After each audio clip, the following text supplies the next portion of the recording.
بنے پائپوں کے ذریعے ایک ایسی لائن دریافت ہوئی ہے جو زمین کی گہرائی میں 15 فٹ تک چلی جاتی ہے۔ اس طرز کی آبی گزرگاہ پہلے نکاسی آب کا ذریعہ سمجھی جاتی تھی، مگر حالیہ تحقیق سے پتہ چلا کہ یہ در حقیقت پانی کے حصول کے لیے استعمال ہوتی تھی۔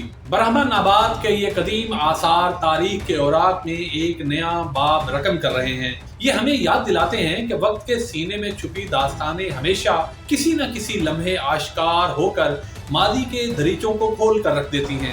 محمد بن قاسم کی آمد نے اگرچہ اس خطے میں اسلام کو قدم جمانے کا موقع دیا، مگر اس سے پہلے یہاں کی مٹی کئی تہذیبوں کا گہوارہ رہ چکی تھی۔ برہمن آباد کی کھدائی تاریخ کے وہ نقوش نمایاں کر رہی ہے جو صدیوں سے دھند میں گم تھے، اور شاید آنے والے دنوں میں مزید حیران کن انکشافات ہمارے منتظر ہوں۔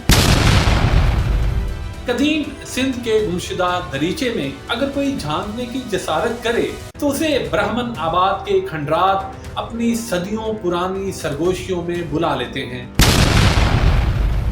یہ وہی شہر ہے جسے وقت کی بے رحم آندھیوں نے مٹی میں دبا دیا تھا، مگر اس کی داستانیں آج بھی تاریخ کے اوراق میں سانسیں لے رہی ہیں۔ یہ شہر کسی صوفی کے خواب کی مانند دکھائی دیتا ہے، جہاں راجہ چچ نے مقامی حاکم اگم لوہانا کا لشکر کاٹ کر اس کی بیوہ کی مانگ میں سندور بھرا تھا،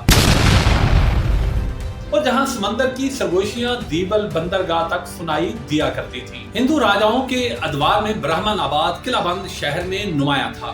7 قلعوں کی دیواروں میں تاریخ کی سانسیں آج بھی محفوظ دکھائی دیتی ہیں۔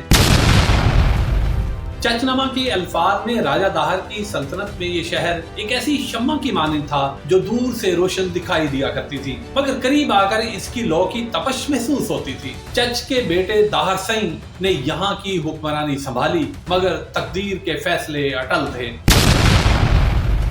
مولائی شیدائی جنت السندھ میں لکھتے ہیں کہ یہیں ایک بدھ مت کا عبادت خانہ بھی ہوا کرتا تھا، جہاں علم نجوم کے ماہرین اپنی دانش کے چراغ روشن رکھا کرتے تھے۔ چچ نے برہمن ہونے کے باوجود اس عبادت گاہ کو برقرار رکھا۔ یہاں کے در و دیوار نے وہ دن بھی دیکھے جب سندھ کے آسمان پر عربوں کے جھنڈے لہرائے اور محمد بن قاسم کی یلغار نے تاریخ کا دھارا موڑ دیا۔ برہمن آباد کے قلعے کے 4 دروازے تھے: جربیڑی، ساتیا، منڑو اور سالوا۔ ماہ رجب کی چاندنی میں عرب لشکر برہمن آباد کے قریب پہنچا۔ سندھو ندی کی روانی گویا پل بھر کے لیے تھم سی گئی۔ جب جے سن نے اپنی فوجوں کو قلعے کے 4 دروازوں پر متعین کیا، جربیڑی دروازے پر سرکش لہریں سر پٹک رہی تھیں، سالوا کی فصیل پر تلواروں کی چمک کے جھلک دکھائی دے رہی تھی، اور منڑوں کی دیواریں جنگ کے شور سے کانپ رہی تھیں۔ گوریلا جنگ کا آغاز ہوا، کھیت ویران کر دیے گئے، رسد کی راہیں مسدود کر دی گئیں، مگر 6 ماہ کے محاصرے کے بعد دروازے کھل گئے اور عربوں کی فتح کا سورج طلوع ہوا۔ محمد بن قاسم سے سندھیوں کی یہ آخری جنگ تھی۔ مورخ غلام علی علانہ کے مطابق ساسانی خاندان کے گشسپ نے سندھ کی حکمرانی اپنے پوتے بہمن کے سپرد کی تھی، جس نے یہاں ایک نیا شہر بسایا جسے بہمن آباد کہا گیا، جو بگڑ کر برہمن آباد ہو گیا۔ بعض روایات میں اسے منصورہ کا دوسرا نام بھی قرار دیا جاتا ہے۔ مسلمانوں کے عہد میں عسکری اور سیاسی مصلحتوں نے سندھ میں نئے شہر بسانے پر مجبور کیا، جن میں محفوظہ، بیضا اور منصورہ نمایاں رہے۔ بعض مورخین برہمن آباد اور منصورہ کو 2 الگ الگ شہر سمجھتے ہیں، تو بعض انہیں ایک ہی حقیقت کے 2 نام بھی مانتے ہیں۔ بشاری المقدسی، جو 10ویں صدی عیسوی میں سندھ آیا، لکھتا ہے کہ منصورہ اپنی وسعت میں دمشق کے ہم پلہ تھا، جہاں کی جامع مسجد سنگ و خشت کی مضبوطی کا جیتا جاگتا ثبوت تھی۔ یہاں کے باسی گویا وقت کے کاتب تھے، جنہوں نے اپنے عہد کی داستانیں مٹی کی دیواروں اور خشت و سنگ کے سینے میں قید کر دی تھی۔ آج برہمن آباد کے کھنڈرات خاموش ہیں، مگر ان کی خاموشی میں تاریخ کی ایک پکار پوشیدہ ہے۔ یہ وہی پکار ہے جو ہمیں بتاتی ہے کہ وقت کے بہاؤ میں کچھ بھی دائمی نہیں، سوائے ان داستانوں کے جو تاریخ کے صفحات پر ہمیشہ کے لیے امر ہو جاتی ہیں۔ تاریخ کے صفحات پر بعض نام یوں ثبت ہوتے ہیں کہ وقت کی گرد بھی ان کے نقوش کو ماند نہیں کر پاتی۔ برہمن آباد، جسے منصورہ بھی کہا جاتا ہے، ایک ایسا ہی شہر تھا جو کبھی اپنے عروج پر دوپہر کے سورج کی مانند تابندہ تھا، مگر پھر گردشی ایام نے ایسی کروٹ لی کہ اس کے در و دیوار سسکیاں لیتے رہ گئے اور اس کا شکوہ و جلال مٹی کے ذروں میں بکھر کر رہ گیا۔ کہا جاتا ہے کہ محمود غزنوی نے برہمن آباد کے انہدام میں اپنا کردار ادا کیا۔ محمد حسین پنور کے بقول جب وہ سومناتھ کے مندر کو خاک و خون میں نہلا چکا تو منصورہ کی جانب بڑھا۔ یہاں خفیف سومروں کی حکومت تھی جو حملے کے بو سونگتے ہی راہ فرار اختیار کر گیا، لیکن شہر کی قسمت میں قیامت کی گھڑیاں لکھی جا چکی تھی۔ قتل و غارت گری اور خاک و خون کا سلسلہ کئی روز تک چلا۔ اس دوران کئی بستیاں نظر آتش کر دی گئیں۔ محمود غزنوی کے دربار کے شاعر فرخی نے اپنے شعروں میں اس وحشتناک مناظر کو سمیٹنے کی کوشش کی ہے۔ لکھا کہ خفیف کے کھجور کے باغات میں لوگ جان بچانے کے لیے چھپتے رہے، مگر موت نے ہر گوشے میں اپنا سایہ پھیلا رکھا تھا۔ کچھ نے دریا کی موجوں کو پناہ گاہ بنایا، مگر پانی نے بھی ان پر رحم نہ کھایا اور وہ وہیں زندگی کی بادی ہار گئے۔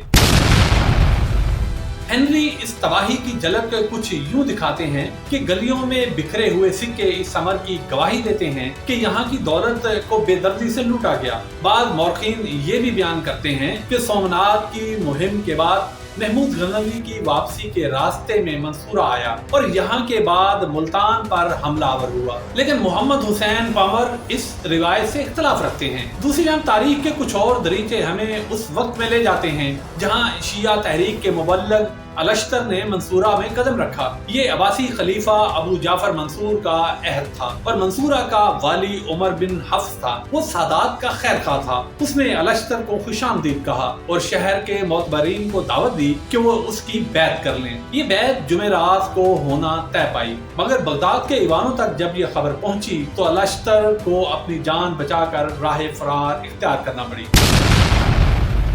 لیکن منصورہ کے زوال کا اصل راز کیا تھا؟ کیا یہ محمود غزنوی کی یلغار تھی یا قدرت کے فیصلے نے اس شہر کو ویرانی کی چادر اڑا دی؟